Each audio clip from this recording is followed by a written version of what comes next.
Em um instante chocante, o Canadá ocupou o vazio diplomático deixado pela súbita saída do presidente dos Estados Unidos, Donald Trump, da cúpula do G7 em Alberta.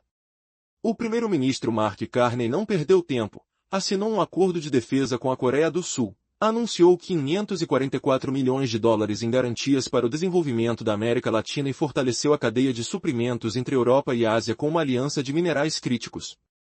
Ele declarou enfaticamente que nostalgia não é estratégia, marcando o início de fissuras na ordem estabelecida por Washington. Mas isso realmente foi um marco para o surgimento de um novo centro de gravidade no norte da política global? Ou seria apenas o início de um caos mais amplo e difuso?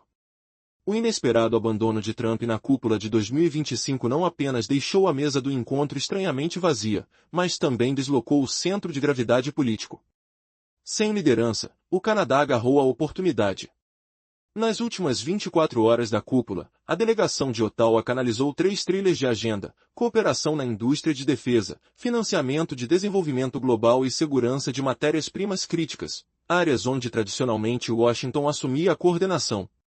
Na coletiva de imprensa de encerramento, Carney referiu-se a essa nova abordagem coletiva como um experimento em nova geometria de colaboração.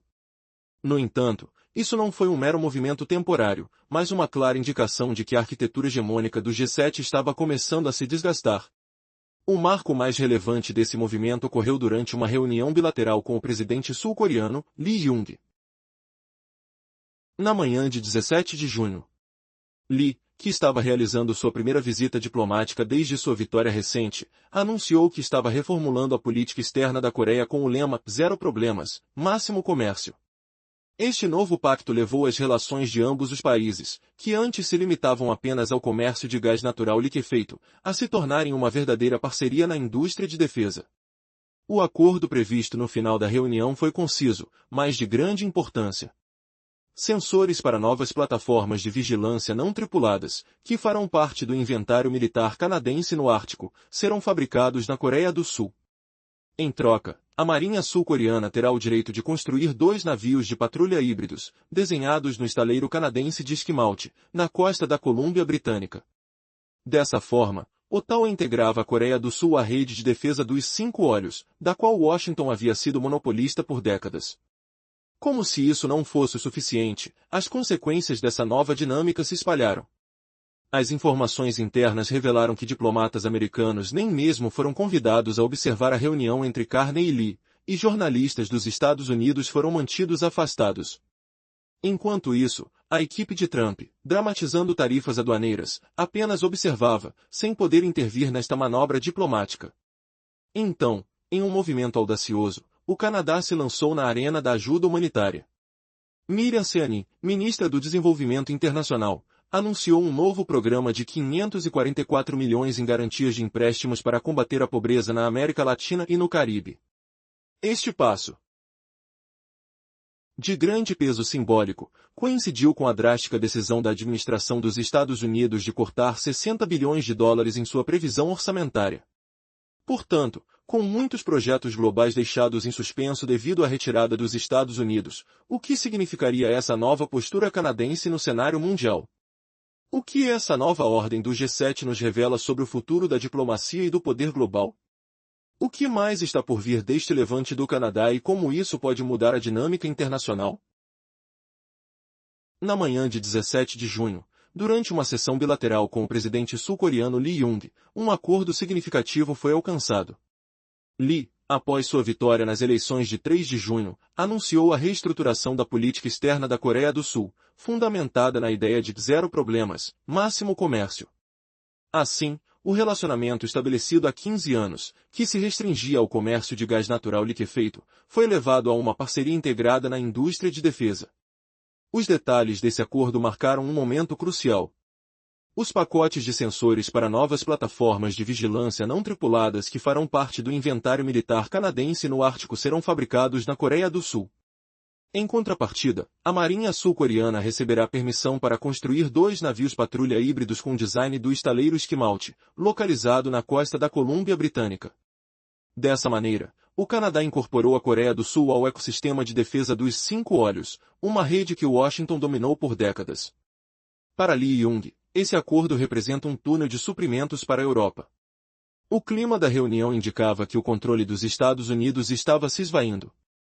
Informações filtradas nos bastidores revelaram que os diplomatas americanos não podiam sequer assistir à reunião entre Carney e Lee, e jornalistas dos Estados Unidos foram mantidos afastados. Nesse cenário, a equipe de Donald Trump, ocupada com discussões sobre tarifas aduaneiras, observava a diplomacia canadense avançar, sem poder intervir. Mais tarde, no mesmo dia, o gabinete canadense anunciou sua ousadia ao entrar no cenário da ajuda externa. Tradicionalmente classificado como um benfeitor global por Washington, a ministra do Desenvolvimento Internacional, Miriam Ciani, revelou um novo programa que destinará 544 milhões de dólares em garantias de empréstimos para projetos focados em reduzir a pobreza, suprir lacunas de infraestrutura e aumentar a resiliência climática na América Latina e no Caribe. Este movimento simboliza uma mudança significativa, coincidindo com a decisão da administração dos Estados Unidos de cortar o financiamento da USAID em 60 bilhões de dólares no orçamento de 2025 e cancelar 90% dos contratos de longo prazo. Isso deixa um vazio preocupante em várias áreas, desde projetos de prevenção da malária na África até subsídios para adaptação às mudanças no nível do mar no Pacífico. A ação canadense, embora modesta em volume, solidifica sua posição como um ator capaz de preencher esse espaço no cenário global. A retirada dos Estados Unidos deixou um vazio imenso. Projetos essenciais, desde a prevenção da malária na África até subsídios para adaptação às mudanças climáticas no Pacífico, ficaram em suspenso. Neste contexto, o pacote de garantias lançado pelo Canadá, embora modesto em comparação com os cortes americanos, consolidou a posição de Ottawa como um ator importante no cenário global. A conferência de imprensa do primeiro-ministro Carney expôs as tensões do encontro, exemplificando como a diplomacia pode ser sutil e afiada. Ele se referiu à ameaça de Trump em aumentar tarifas de 25% para 50% sobre aço e alumínio importados, descrevendo isso como um campo minado no sistema de contabilidade internacional. Quando jornalistas americanos questionaram se o presidente dos Estados Unidos havia sinalizado a possibilidade de elevar as tarifas, Carney foi claro: nossa posição é firme. Vamos usar as ferramentas que temos, conforme necessário. Essa afirmação ilustrava que Ottawa se mantinha aberto a retaliações, porém, escolheria um momento mais estratégico para agir. Carney foi mais incisivo ao discutir a Ucrânia. Ele confirmou que tentativas de incluir uma referência ao cronograma de retirada da Rússia no comunicado final do G7 haviam sido suavizadas pela delegação de Trump. Com descontentamento, observou: se o texto tivesse sido deixado conosco, teríamos redigido de forma mais contundente. Em contrapartida, o Canadá anunciou um pacote de 2,3 bilhões em empréstimos para Kiev, que incluiria veículos aéreos não tripulados, munições para obuses e um pacote de restauração de infraestrutura energética. Essa iniciativa foi aplaudida por líderes europeus e apresentada como uma renovação abrangente dos esforços canadenses, em resposta à retórica de fadiga ocidental de Moscou. Mas, a verdadeira questão persiste: até onde Ottawa irá para desestabilizar a ordem que Washington instaurou por décadas? Se alguns veem o movimento do Canadá como um ato de bravura, outros se perguntam: seria isso o prenúncio de um novo mundo, ou apenas uma ilusão de mudança? Em meio ao desconforto causado pela devastação de 18 milhões de hectares de florestas que arderam durante o verão de 2023, o Canadá se posiciona em sua jornada de reconstrução. Durante uma cúpula estratégica, um compromisso conjunto para financiar um sistema de alerta precoce de incêndios baseado em inteligência artificial foi anunciado, juntamente com o projeto LEOPS. Este projeto ambicioso visa unir dados de sensores da Agência Espacial Europeia com informações da JAXA, habilitando o uso de canais de satélites polares. A proposta representa um avanço para a aliança contra desastres, livre das amarras das estratégias geopolíticas. O primeiro-ministro Carney, em suas considerações finais, desafiou a narrativa clássica do livre mercado, enfatizando a necessidade de inovação em tempos de crise. Há 50 anos, a cúpula do G7 não se reuniu para conservar o velho, mas para forjar um novo caminho, disse ele. Carney chamou a atenção para a nostalgia como uma estratégia sem futuro, uma crítica velada às soluções simples apresentadas sob a administração Trump. Responder a uma pergunta da imprensa, ele destacou: a complexidade é muitas vezes a consciência do sistema, lançando uma crítica sutil ao nacionalismo econômico. O Programa de Garantias de Risco do Canadá na América Latina e no Caribe gerou um amplo debate sobre seu papel na nova configuração global. Fechar o vazio de 60 bilhões de dólares deixado pela retirada do auxílio dos Estados Unidos parece uma tarefa ingrata, mas o tal espera usar 544 milhões de dólares como alavanca para mobilizar capital privado multilateral. Entre os projetos desse pacote estão uma fazenda eólica na Jamaica, uma instalação sustentável de processamento de cacau na Colômbia e um fundo de seguro climático em Honduras. Essa mudança de postura do Canadá, hábil em evitar doações em dinheiro na diplomacia de desenvolvimento, agora prioriza um modelo de investimento que busca crescimento a médio e longo prazo. O que será que o futuro reserva para esses laços renovados? A mudança no cenário global promete trazer reviravoltas inesperadas. Após um movimento ousado do primeiro-ministro Mark Carney, a postura do Canadá nas negociações internacionais se tornou mais assertiva. Agora, a pergunta que permeia o cenário global é: como isso afetará o equilíbrio de poder mundial? Durante a cúpula, pairou no ar uma incerteza quanto à resolução das tensões tarifárias. Será que os Estados Unidos recuarão nas restrições ao aço e ao alumínio? Ou será que o Canadá terá que assumir uma postura mais rigorosa em resposta? A paisagem montanhosa de Alberta serviu como pano de fundo para uma nova equação que começou a se formar na mente dos líderes canadenses, uma visão que experimenta as possibilidades de cenários futuros sem a hegemonia dos Estados Unidos. O G7, antes um palco para a visão estratégica de Washington, agora se transforma em um mercado dinâmico, repleto de novas oportunidades para países como o Canadá, que dominam a arte da diplomacia. Enquanto os jornalistas se retiravam da sala de imprensa, ouviam-se observações provocativas. Quando os cantos estão vazios, os jogadores do meio de campo tomam a bola. Essa frase ecoava nos corredores canadenses, simbolizando uma nova era nas relações internacionais. O Canadá parece pronto para preencher as lacunas que Washington deixou. Se a dinâmica atual persistir, a advertência de Carney de que a nostalgia não é uma estratégia se tornará um mantra recorrente nas futuras reuniões do G7. E, enquanto o mundo observa, a questão que fica é: o que acontecerá às nações que não se adaptarem? O Canadá está realmente preparado para liderar neste novo cenário, ou será que uma surpresa está por vir? Mudando mais uma vez o rumo da história? Imagina uma mesa vazia de repente, o líder ausente deixando um vácuo que grita por ser preenchido. O Canadá surgiu em milissegundos, com o primeiro-ministro Mark Carney assinando um acordo de defesa pacífico-ártico com a Coreia do Sul, anunciando uma garantia de desenvolvimento de 54 milhões para a América Latina, e selando uma aliança de minerais críticos com a Europa e a Ásia. Ele declarou que nostalgia não é estratégia, revelando rachaduras na ordem de Washington. Foi o Cúpula de Alberta um marco para um novo centro de gravidade surgindo do norte no equilíbrio global de poder? Ou o início de um caos ainda maior e mais global? Analisaremos os detalhes dos últimos desenvolvimentos mundiais juntos. O presidente Donald Trump, abandonando inesperadamente o Cúpula do G7 de 2025 em Alberta, não apenas deixou alguns quadrados protocolares vazios. Ele também deslocou o centro de gravidade política da equação da reunião. Com a cabeceira da mesa vazia, o anfitrião Canadá não perdeu tempo em preencher o vazio. Nas últimas 24 horas do Cúpula, a delegação de Ottawa atraiu 3 trilhos separados da agenda para sua própria órbita: cooperação na indústria de defesa, financiamento de desenvolvimento global e segurança de matérias-primas críticas. Trilhos onde Washington normalmente desempenha o papel de coordenador padrão. O primeiro-ministro Mark Carney, em sua conferência de imprensa de encerramento, disse que nesta semana tentamos uma nova geometria de trabalhar juntos, mas ele não descrevia uma manobra temporária. E sim a sensação de que a arquitetura hegemônica dos Estados Unidos no G7 estava começando a rachar. O movimento mais notável do Canadá veio durante uma sessão bilateral com o presidente sul-coreano Lee Jung na manhã de 17 de junho. Lee, fazendo sua primeira aparição diplomática visível no exterior desde sua vitória em 3 de junho, sinalizou que estava redesenhando a política externa da Coreia em torno do princípio de zero problemas, máximo comércio. Os dois líderes concordaram em atualizar suas relações, que 15 anos atrás eram baseadas apenas no comércio de GNL, para uma parceria integrada na indústria de defesa. A redação no texto final da reunião era breve, mas significativa.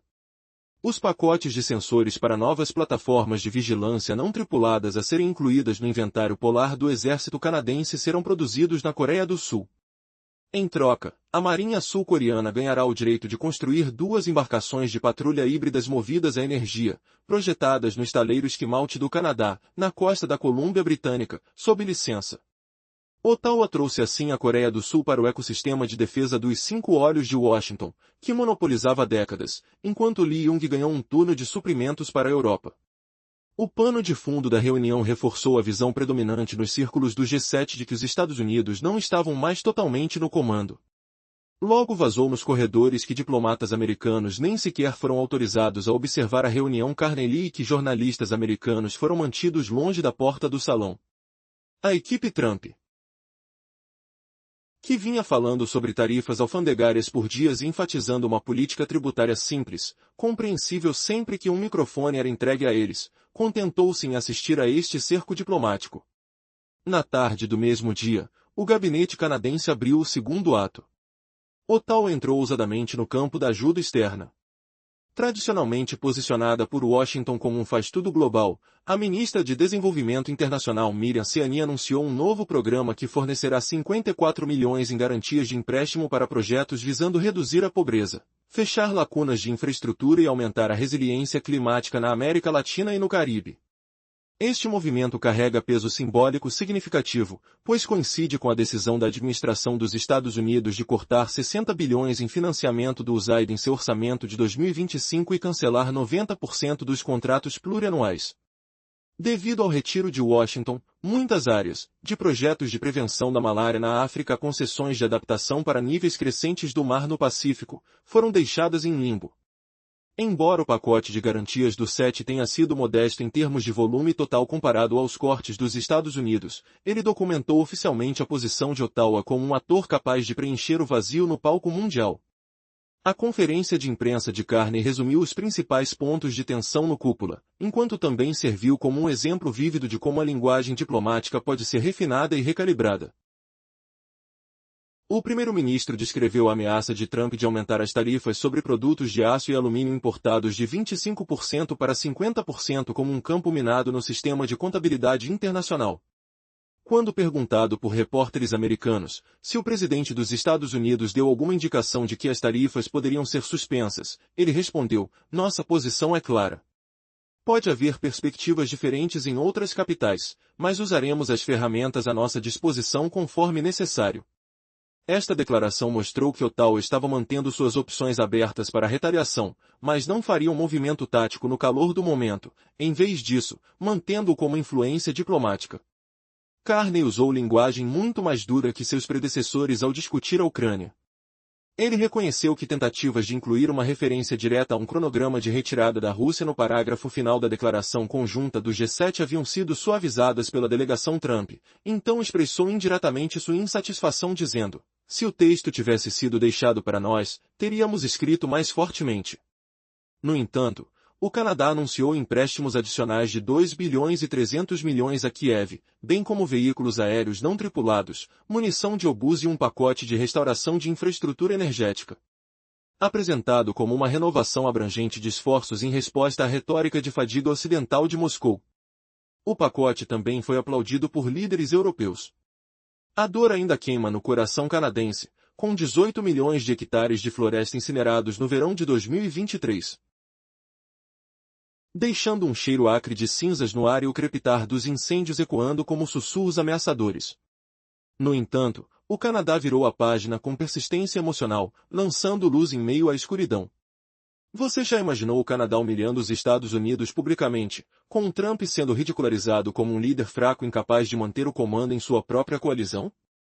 Prepare-se para a reviravolta. Ottawa não apenas assumiu o papel de Washington, mas anunciou um apoio massivo à Ucrânia contra a retórica russa de fadiga ocidental, injetando 2 bilhões e 300 milhões em empréstimos, drones não tripulados, munições de obus e reparos elétricos, chocando o mundo com sua decisão corajosa.